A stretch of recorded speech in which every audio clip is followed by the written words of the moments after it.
Hello, hello, je suis super ravie aujourd'hui de faire cette vidéo parce que j'ai une très belle personne au bout du fil. Il s'appelle Michel Acunzo, c'est quelqu'un qui est spécialisé, qui est coach dans la vente, mais c'est quelqu'un qui, tu vois, il le dit lui-même, il est vraiment sur le terrain. C'est quelqu'un, c'est un homme de terrain qui va coacher des personnes dans des très très grandes entreprises, donc des équipes de vente dans des très grandes entreprises, ou alors du coaching en one-one en vente, pour aider les personnes à se sentir beaucoup plus à l'aise, beaucoup mieux dans leur vente et surtout avoir une démarche en vente qui est bienveillante. Il le dit lui-même, avant c'était un requin de la vente, sauf qu'il ne se sentait pas aligné avec ça et du coup c'est maintenant devenu un dauphin de la vente comme il le dit lui-même. Bon, il se définit pas forcément comme un dauphin, mais en tout cas son programme s'appelle les dauphins de la vente et moi j'ai adoré cette analogie-là parce que tous les deux on pense que une vraie vente se fait en mode totalement bienveillante, en mode gagnant-gagnant et que oui, c'est possible d'être un bisounours et de bien vendre. D'ailleurs, dans cette interview, il te parlera des différents profils de la vente. Tu verras que le profil qu'on a du vendeur n'est pas forcément le meilleur profil, ou en tout cas celui qui peut avoir les meilleurs résultats. Bien au contraire, il te parlera de la structure de vente, il nous parlera des questions laser qui sont importantes et que beaucoup de vendeurs n'osent pas dire dans leurs entretiens de vente et pourtant c'est essentiel pour arriver à la vente. Michel, c'est une personne qui va intervenir à mon séminaire le 29 février 1er mars 2020 et tu verras que moi j'ai super hâte, j'ai super hâte de l'avoir sur scène parce que déjà rien que là dans cette vidéo il a donné énormément de pépites. Alors j'ose imaginer, enfin j'ose même pas imaginer pendant une heure ce qu'il va nous délivrer, moi j'ai vraiment hâte. Donc ce que je fais, c'est que je te laisse profiter de cette interview, de toutes les pépites qu'il a. Et puis si jamais ça t'intéresse de venir au séminaire, tu as le lien dans la description. Tu pourras voir le programme, tous les autres intervenants, où est-ce que c'est, les dates, le lieu. Est-ce que tu peux encore t'inscrire? Est-ce qu'il reste des places? Tout ça, c'est sous la vidéo. Et puis d'ici là, pense à t'abonner, pense à mettre un petit like si cette interview t'a plu. Et puis je te laisse profiter de Michel, de son expérience, de son savoir-faire et de cette si belle personne. À tout de suite.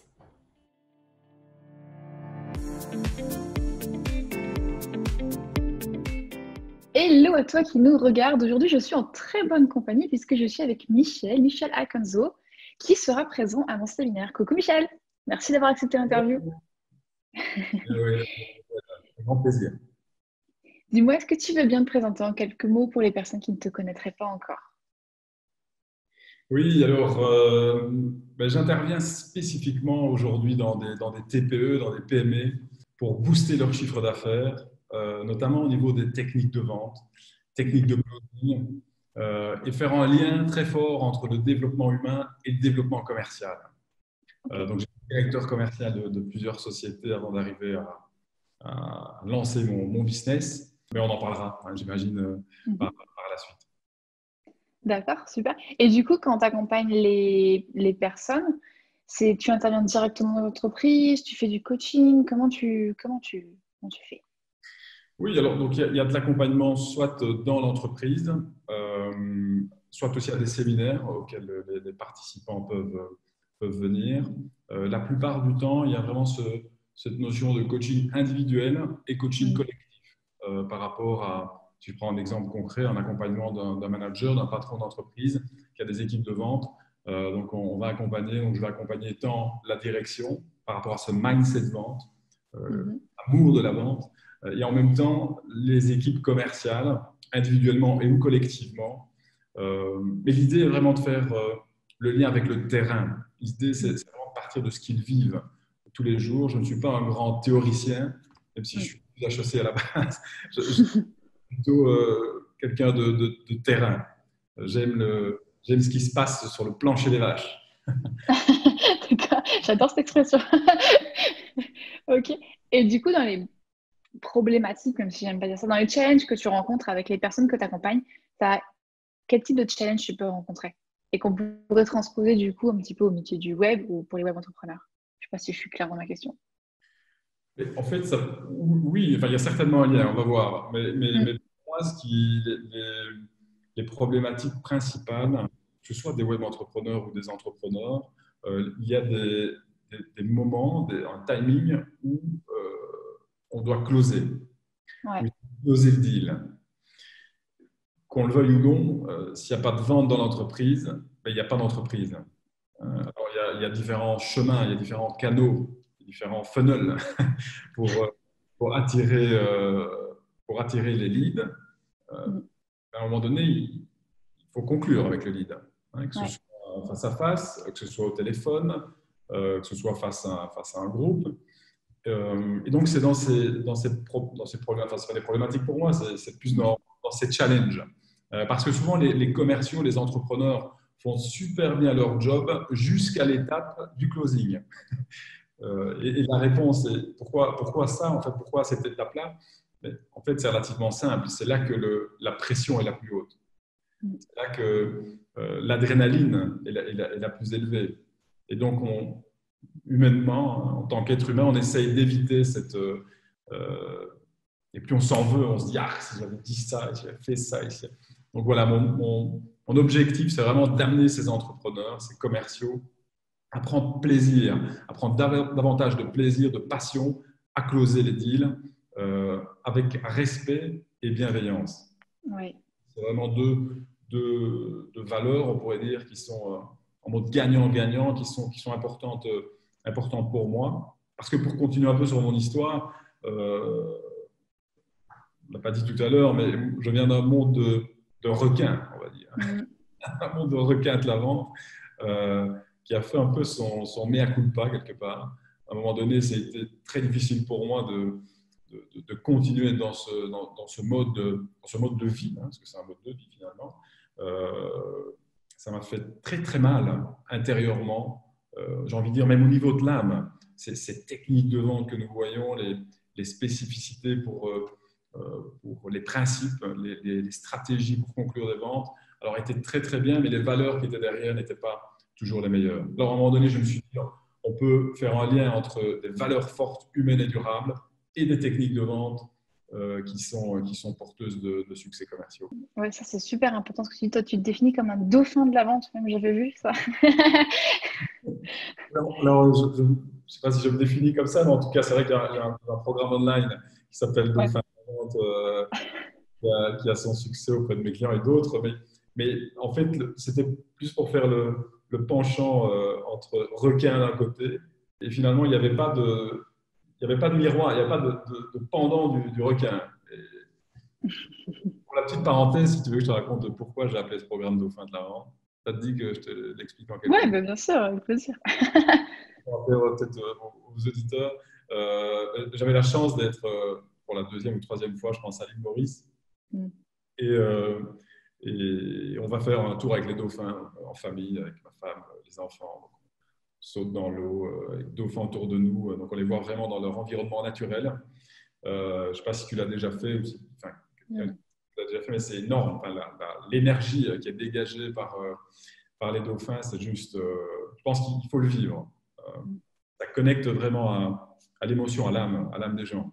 Et en discutant avec le gars sur le bateau, je lui dis, mais voilà, on parle de dauphins, mais il y a des requins, parce que mon fils disait, oui, il y a des requins, papa, là où il y a des dauphins, il y a des requins. Et le gars qui était sur le bateau, qui animait un peu la session, nous dit, ah, sachez que là où il y a des dauphins, il n'y a pas de requins. Parce qu'en fait, les requins ont peur des dauphins. Et quand il a dit ça, je me suis dit, bah oui, en fait, putain, les requins de la vente, on parle des requins de la vente, mais on ne parle pas d'autres personnes qui utilisent des principes, peut-être des requins, mais en tout cas avec des valeurs fortes derrière. Donc voilà l'idée de dauphin de la vente. Du coup, ça me fait penser à une question parce que j'accompagne un entrepreneur en coaching et justement, en ce moment de closing, c'est toujours le moment qui est redouté par les personnes. Et aussi, je pense qu'en France, on a une très mauvaise image de la vente parce qu'on associe beaucoup la vente égale requin. Il faut être un requin ou il faut être un vendeur et les gens n'aiment pas être définis comme ça. Comment est-ce que tu aides les personnes à casser un petit peu cette croyance-là? Quelles pépites tu pourrais donner pour casser cette croyance-là que la vente, ça peut se faire en bienveillance? Et peut-être, ça serait intéressant, je pense, que tu donnes aussi un exemple d'une façon malveillante, en mode requin de vendre et en mode dauphin. À quoi ça peut ressembler la vente quand elle est bien faite? Ouais, ok. Bon, j'ai posé plusieurs questions, mais je suis désolée. Je vais tenter d'y répondre avec un filet rouge. Alors, ce qui pour moi est super important, j'aime dire que la vente, c'est partager l'amour qu'on a de son produit. hein, Ouais. partager l'amour qu'on a de ces produits, et que si on a un produit en or, on se doit de tout faire pour le vendre. On se doit de tout faire pour le vendre, pour en faire profiter les autres. Et donc, en fait, on est plus orienté vers soi, on est orienté vers les autres. Comment je peux aider les autres? Et très souvent, en tant que coach, en tant qu'entrepreneur, en tant que peu importe, quand on se sent pas bien, pas à l'aise, c'est parce qu'on est trop centré sur soi. Ça m'arrive à moi également. Et donc, des fois, je me dis, putain, là, il y a un truc. Et dès que je me concentre sur le client, sur comment je peux l'aider, ben, il y a des choses qui se libèrent, en fait. De l'énergie qui se libère. Et pour revenir à ta question de comment aider ces entrepreneurs à conclure davantage, euh, c'est de se connecter en fait à pourquoi le client devrait les acheter. Donc, j'aime dire que si je ne sais pas pourquoi le client doit m'acheter, l'acheteur doit m'acheter, lui ne le saura pas non plus. Alors, ça a l'air très simple comme question, très basique. Et il m'arrive souvent de poser cette question devant plusieurs centaines de commerciaux qui sont devant moi, qui attendent les techniques, etc. Alors, quand je pose cette question, il y a souvent un blanc. Quelques minutes, alors on dit oui, produit de qualité, parce qu'on est les meilleurs, parce que c'est souvent l'ego en fait. Tu vois, l'ego qui vient en premier lieu. Et quand on commence à aller plus en profondeur, on se connecte à des valeurs qui sont très humaines en fait. Les clients ils doivent m'acheter parce que je suis quelqu'un d'honnête et que je ferai tout ce qui est en mon pouvoir pour répondre à ses attentes. Parce que je suis quelqu'un de bienveillant depuis toujours et que j'ai envie de faire en sorte que mon produit l'aide dans son développement. Donc, quand on va plus loin avec cette question et qu'on descend l'ego et qu'on va vraiment dans le cœur, dans les tripes, il y a de magnifiques réponses en fait, qui sortent. Et c'est à ça qu'il faut se connecter en fait. C'est à ça qu'on se connecte pour un entretien de vente.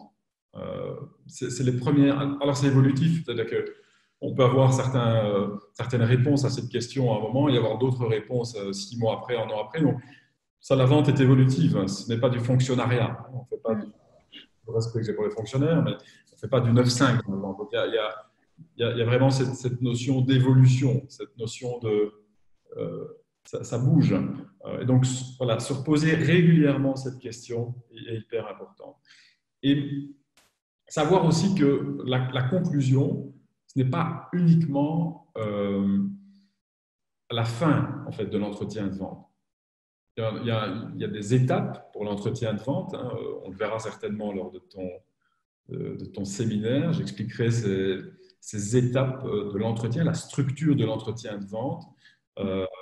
Mais la conclusion n'est pas uniquement une étape. C'est un fil rouge qui, depuis le début, en fait, tout ce qui est fait, tout ce qui est dit, tout ce qui est ressenti, est dans ce but d'amener une conclusion positive. Donc, c'est comme un papier à musique. Donc, tout se fait depuis le début pour arriver à jouer la mélodie, finalement, avec son client, ensemble, en mode gagnant-gagnant.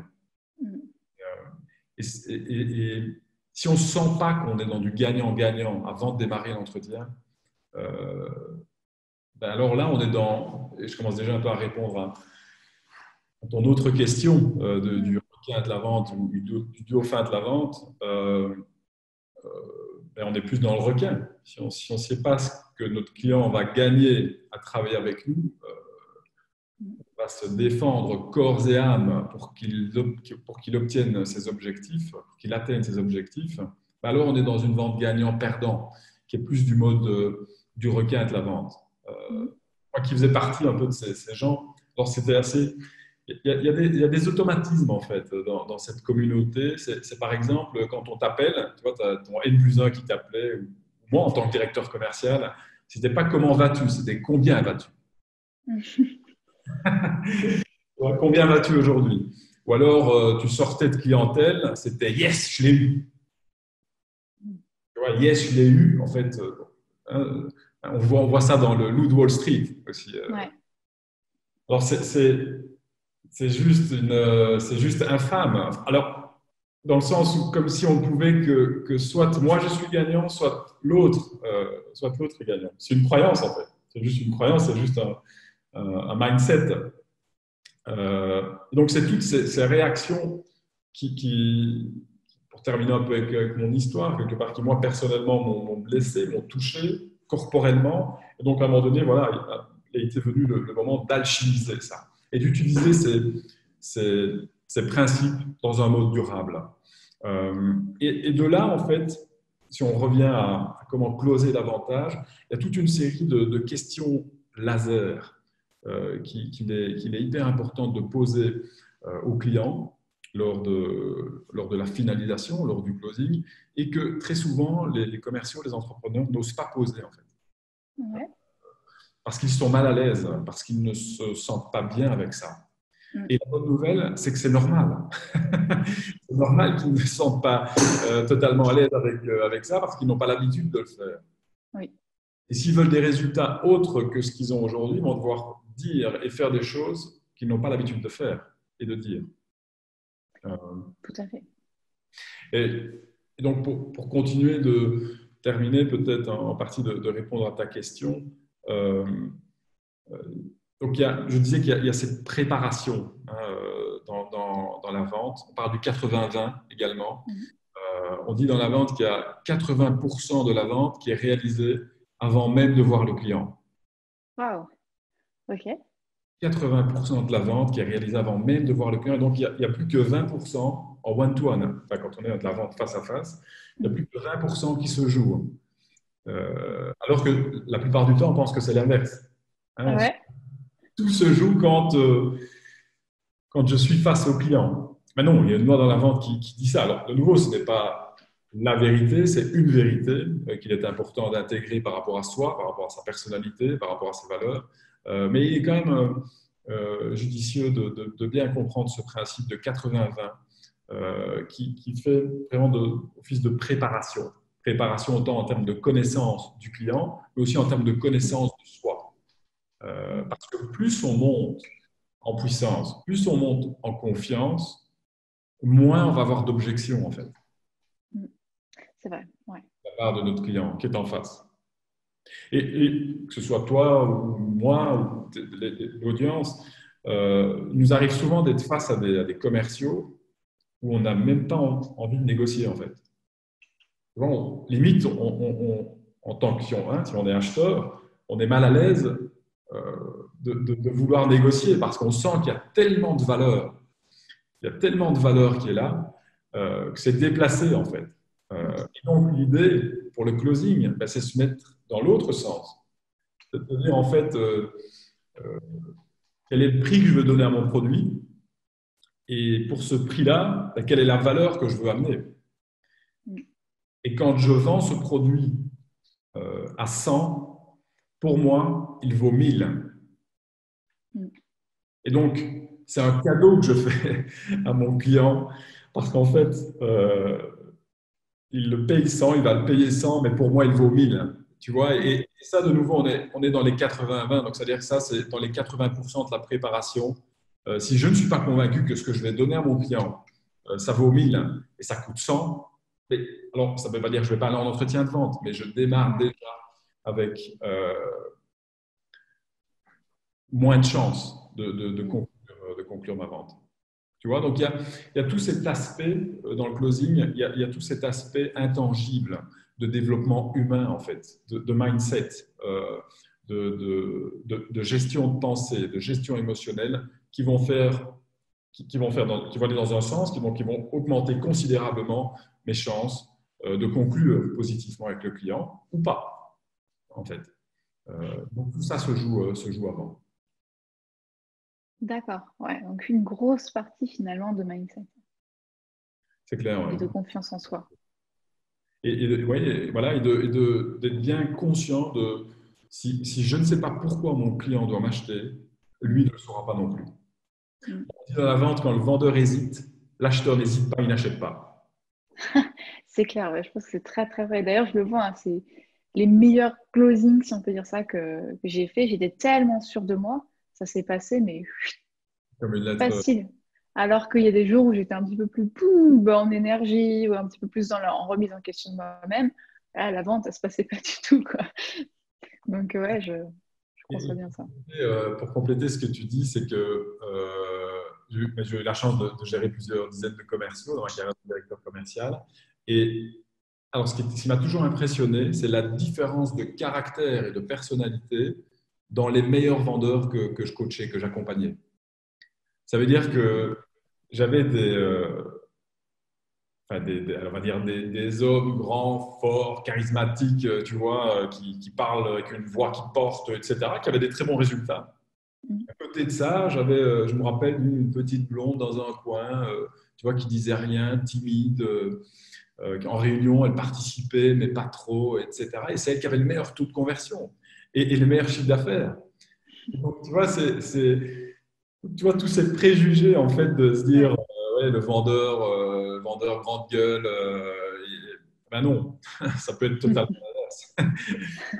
Totalement l'inverse. Moi, je me souviens voilà, de ces petites blondes-là voilà, qui étaient là, un peu timides, en retrait. Et quand elles étaient face aux clients, ben, c'était pareil. Elles restaient elles-mêmes. Parce que le but, c'est pas de se changer. Dans le closing, c'est pas de voir ses principes et ses techniques de vente et de se travestir. Surtout pas. C'est de les intégrer par rapport à qui on est. C'est là que ça a son effet, en fait. Ouais, c'est très vrai. Et merci de dire ça parce que je pense que tu vas casser pas mal de croyances et de préjugés qu'on a en mode ah oui, mais moi je suis pas fait pour être vendeur parce que je suis vachement réservé, etc. Oui, clairement. Ouais. C'est plutôt encourageant. Du coup, qu'est-ce que tu vas nous partager pendant ta conférence le 29 février, 1er mars? Donne-nous envie de venir. Rends-nous curieux. Tu nous as déjà partagé pas mal de pépites, donc moi, ça m'a donné envie d'en savoir plus. Mais dis-nous en plus sur ce que tu nous as réservé. Mais l'idée, c'est vraiment de voir déjà comment on peut. Qu'est-ce qui se passe en fait à l'intérieur de nous en partie. Tu sais que je suis coach, j'interviens comme coach, donc cette notion de. Je ne suis pas formateur, même si je respecte beaucoup les formateurs, on a besoin de cela à certains moments. Mais l'idée du coaching est vraiment d'intégrer, de voir comment on peut intégrer par rapport à qui on est différents principes, différentes stratégies.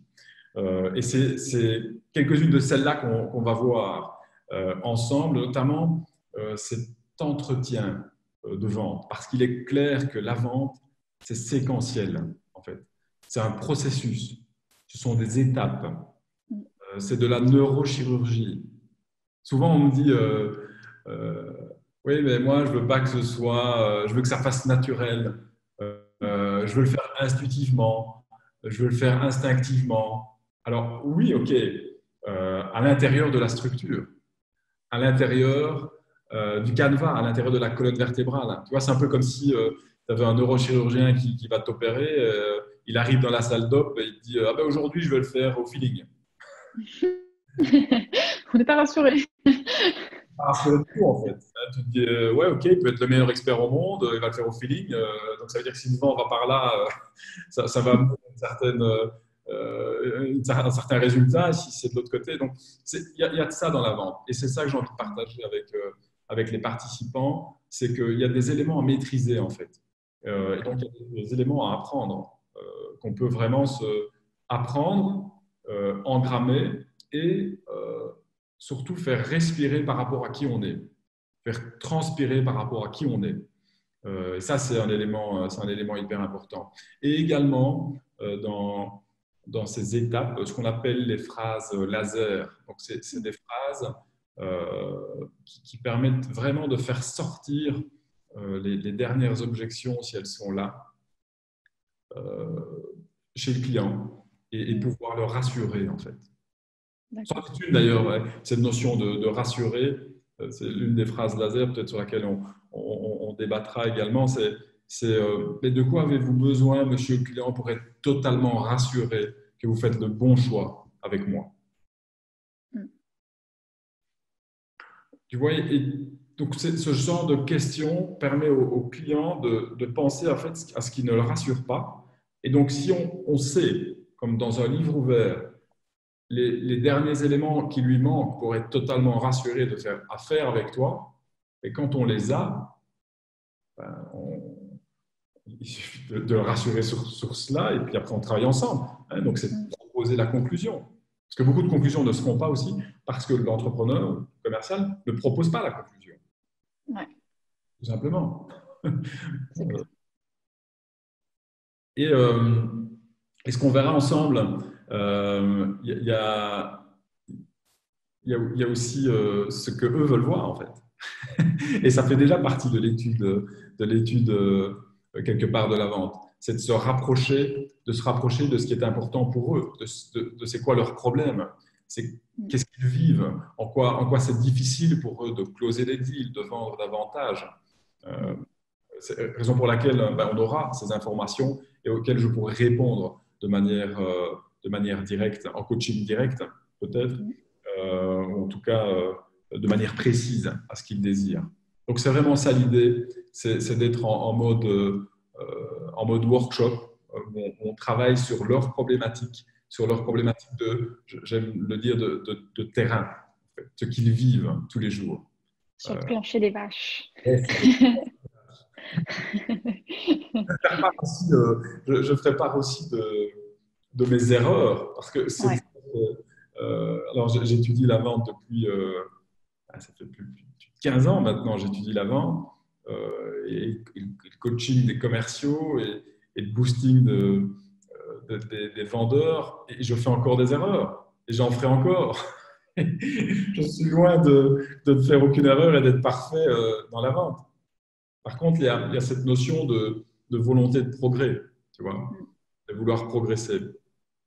Et la vente, ça on en parlera également lors du séminaire, c'est vraiment un excellent outil pour progresser. C'est vraiment un excellent outil pour sortir de sa zone de confort, pour se développer humainement, émotionnellement, spirituellement, j'ai envie de dire, donc à différents niveaux. Parce qu'on est dans une relation. Vendeur. Et c'est ce que tu disais tout à l'heure, c'est qu'on est obligé de bien se connaître soi pour bien vendre. Donc c'est en ça que ça nous aide énormément à progresser, c'est que ça nous permet de nous découvrir aussi. Exactement. Et souvent, c'est ce que je dis dans les grosses sociétés. J'ai la chance d'intervenir dans les grandes marques bien connues, mais également dans des PME et dans des TPE.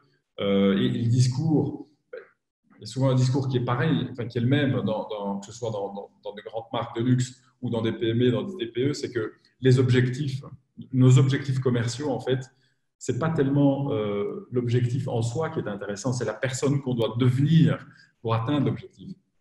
C'est la personne qu'on devient pour atteindre l'objectif. Parce que si je veux obtenir plus, je dois devenir plus.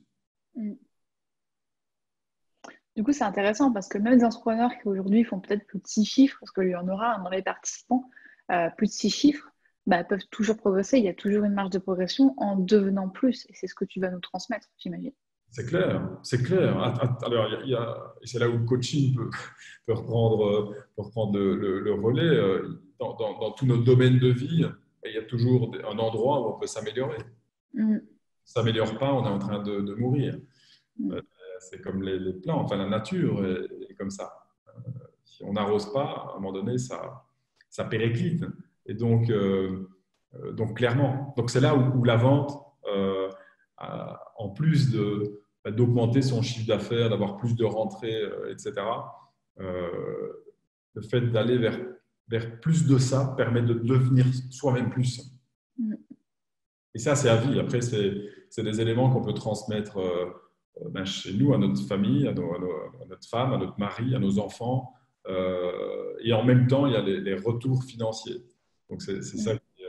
S'il n'y a pas les retours financiers, il y a le fait d'avoir soi-même, de s'être enrichi. Donc, on est de toute manière gagnant avec la vente. Est-ce que tu as un dernier conseil que tu aimerais partager aux personnes qui vont nous écouter? Mais pour moi, le dernier conseil, c'est que, enfin, j'en ai déjà peut-être un peu parlé, c'est que les meilleurs vendeurs disent des choses et font des choses que les autres ne veulent pas dire, ne veulent pas faire, ou n'osent pas dire et n'osent pas faire. Et donc, le fait de se sentir pas à l'aise, c'est normal, c'est comme ça qu'on grandit en fait. C'est ça qui fait qu'on grandit. Tout ce qu'on désire est au-delà de notre zone de confort. Sinon, on l'aurait déjà. J'aime parler d'accouchement. J'ai la chance d'avoir 3 merveilleux enfants, donc ma femme part 3 fois accoucher. Alors on est tous nés d'un accouchement quelque part. Hein. On ne peut pas en douter. Et ce qui est quand même impressionnant avec les femmes qui accouchent, et c'est juste, enfin, tu te dis, waouh, c'est impressionnant, quoi. Si tu as assisté à un accouchement, tu te dis, mais la terre tremble, c'est bon, et ça fait mal, et on crie, et on pleure, et après, l'enfant arrive, et là, tu oublies tout, en fait. Enfin, tout ce qui a été difficile, tout ce qui.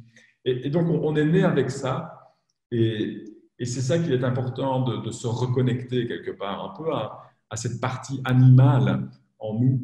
Dans l'animal, il y a aussi l'âme, quelque part, de se reconnecter à ça et d'aller chercher dans nos profondeurs quand on a des difficultés, que ce soit dans la vente ou ailleurs, d'aller sortir cette partie avec laquelle on est né, c'est le cas de le dire, parce qu'on est né avec cette puissance hein, qui a fait qu'on est là sur cette merveilleuse terre. Donc, on a ça en nous, en fait. On est déjà des gagnants. C'est clair. Nous sommes tous des gagnants, ouais. On n'a rien à prouver à personne, en fait. On est déjà des gagnants par rapport à je ne sais pas combien de spermatozoïdes. Là. On est celui qui est au départ. Donc, on est déjà des gagnants. Et, et voilà. Donc, l'idée, c'est d'en faire profiter les autres. Génial. Merci beaucoup. J'ai super hâte d'assister à ce que tu nous as préparé. Dis-moi où est-ce qu'on peut te retrouver? On va te retrouver au séminaire, ça c'est sûr. Mais d'ici là, sur les réseaux, c'est quoi le meilleur moyen de se connecter avec toi? En fait, c'est relativement simple sur mon site internet michellacunzo.com. Ouais. Lacunzo, donc A-C-U-N-Z-O, c'est origine italienne.com. Et là, il y a toutes les informations qui sont nécessaires pour me joindre ou pour joindre quelqu'un de mon équipe. Donc voilà. Ok, génial. Bah, je mettrai le lien du coup. Et si vous voulez contacter Michel, en description. Merci beaucoup. Avec grand plaisir, Gwen. On se voit bientôt. Oui, on se voit très bientôt. Et d'ici là, à très vite. Ciao.